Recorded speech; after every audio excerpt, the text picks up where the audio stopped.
Finally సమోసాలు కొనేసారు ఇది. ఇవి కొంటే కానీ చెప్పనన్నారు, అందుకని కొనేసాం. ఇంత ఇన్ఫర్మేషన్ తీసుకుని ఒక్క 4 సమోసాల. ఇంకేంటి నెక్స్ట్ ఏం చెప్తాం? నాకు 2 సమోసాలు ఇచ్చావు. 2 సమోసాలకి సరిపడా ఇన్ఫర్మేషన్ ఇస్తా. మాటలు అనుకుంటుండగా మనం రాజమండ్రి చేరుకుంటున్నాం కదా. రాజమండ్రి కూడా అందరికీ తెలుసు, చాలా ఫేమస్ సిటీ. రాజరాజ నరేంద్రుడు స్థాపించాడు, చాళుక్య డైనాసిటీ అతను, అవన్నీ అందరికీ తెలుసు. కానీ రాజమండ్రి అనేది నాకు 3 పర్సనాలిటీస్ గుర్తొస్తారు. అందరికన్నా ఇంపార్టెంట్ లైవ్లీహుడ్కి సంబంధించిన అతను ఎవరు చెప్పుకో? కాటన్ ధర అంటారు కదా, sir Arthur Cotton. British engineer, military engineer, Madras ఇంజనీర్స్లో పనిచేసేవాడు. అతను రాజమండ్రిలో కాటన్ బ్రిడ్జ్ అంటారు, ధవళేశ్వరం ఆనకట్ట కట్టాడు. కట్టక ముందు గోదావరి వరదలు అవి వచ్చి ఫెమైన్ వచ్చింది ఒకసారి, అంటే అతివృష్టి అనావృష్టిలో చాలామంది వలసపోయేవారు. సో అతను కట్టడం వల్ల గోదావరి డెల్టా అంతా ఫర్టైల్గా మారింది. రైస్ బౌల్ గోదావరిలోనే కాదు, ఆయన కొల్లి డ్యామ్ అని కట్టాడు, చిదంబరం మైలాడితురై అంటారు. అక్కడ కావేరీ రివర్ తాలూకా రివర్ సిస్టమ్లో కట్టాడు అది. దానివల్ల తంజావూరు ఆ బెల్ట్ కూడా, అది కూడా రైస్ బౌల్. తమిళనాడులో తంజావూరు రైస్ బౌల్, ఆంధ్రాలో రాజమండ్రి గోదావరి జిల్లాల రైస్ బౌల్. ఈ రెండింటికి చాలా ప్రధాన పాత్ర కాటన్, సర్ ఆర్థర్ కాటన్. ఈ వాజ్ నైటెడ్ సార్, అందుకనే సార్ అంటాం. భర్తృహరి సుభాషితాల్లో ఒక శ్లోకం, పూర్తి శ్లోకం నాకు రాదు.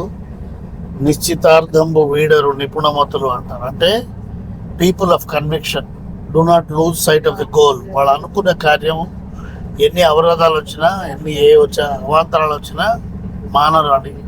కాటన్ దానికి ఎగ్జాంపుల్. ఎందుకంటే కాటన్ గారి కూతురు ధవళేశ్వరం ఆనకట్ట సైట్ దగ్గర పాము కుట్టి చచ్చిపోయింది. అంటే బాధపడి డివాస్టేట్ అయిపోయి నా కూతురు చచ్చిపోయింది, బోర్ నేడిచి దేశం వదిలిపోలేదు, వర్క్ వదిలిపోలేదు. ఆ కూతురు సమాధి అక్కడే ఉంది ఇప్పటికీ. ఆ ఆనకట్ట కట్టి అది పూర్తి చేసి వెళ్ళాడు. అందుకనే నిశ్చితార్థంబు వీడరు నిపుణవతులకి కాటన్ ఎగ్జాంపుల్. ఇంకోటి less known but lot of people may know, Andhra Pradesh మొదటి ముఖ్యమంత్రి, కంబైన్డ్ ఆంధ్రప్రదేశ్కి టంగుటూరి ప్రకాశం పంతులు గారు. టంగుటూరి ప్రకాశం పంతులు అంటే అందరూ ఒంగోలు వాడు అనుకుంటాం. అతను ఒంగోలుతో సంబంధం ఉన్నా కూడా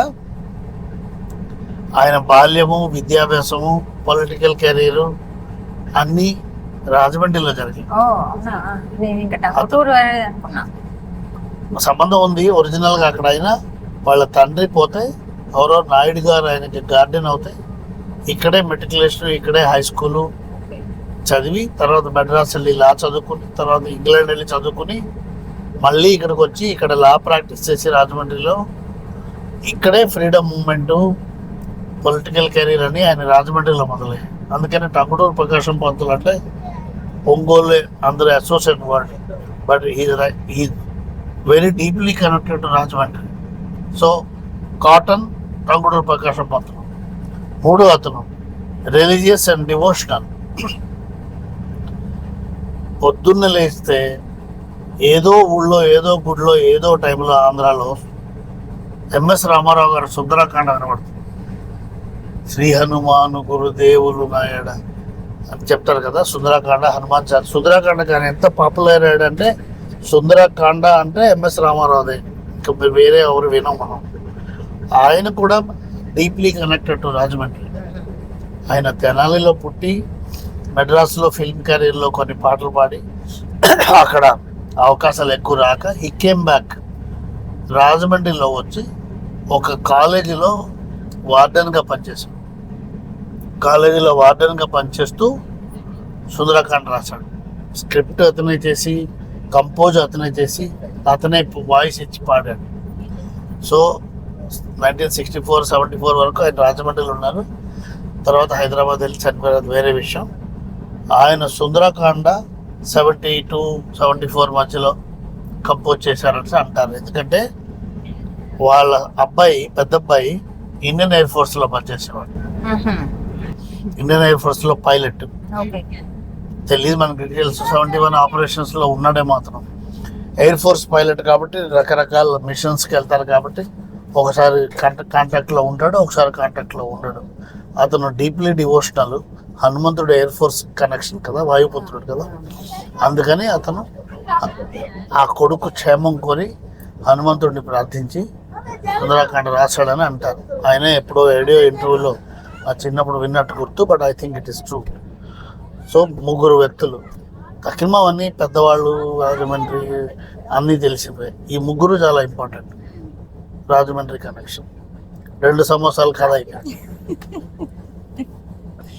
మళ్ళీ భోజనం పెడితే కానీ కంటిన్యూ చేయనంటాం. భోజనం పెట్టేసరికి ఇంక మరి చూద్దాం. భోజనం క్వాలిటీ బట్టి కథ క్వాలిటీ కూడా. సో ఇప్పుడు ఇన్ని ఊర్ల గురించి విన్నారు కదా, మీకు ఏది నచ్చిందో కామెంట్ చేయండి. అండ్ మీకు ఇంకా ఏదైనా ఇంట్రెస్టింగ్ తెలిసి ఉంటే కనుక తప్పకుండా కామెంట్ చేయండి. ఎందుకంటే మేము కూడా తెలుసుకుని నేర్చుకుంటాం కదా. ఈ యూట్యూబ్ వీడియోస్ వల్ల మాకు నిజంగానే మాకు చాలా నాలెడ్జ్ పెరుగుతుంది. ఎందుకంటే మేము ఒకటి చెప్తే దానికి మళ్ళీ ఇంకొకటి అందరూ కామెంట్ చేస్తున్నారు, దానివల్ల మా నాలెడ్జ్ కూడా పెరుగుతుంది. సో మీకేమైనా తెలిసినవి ఉంటే కనుక కామెంట్ చేయండి.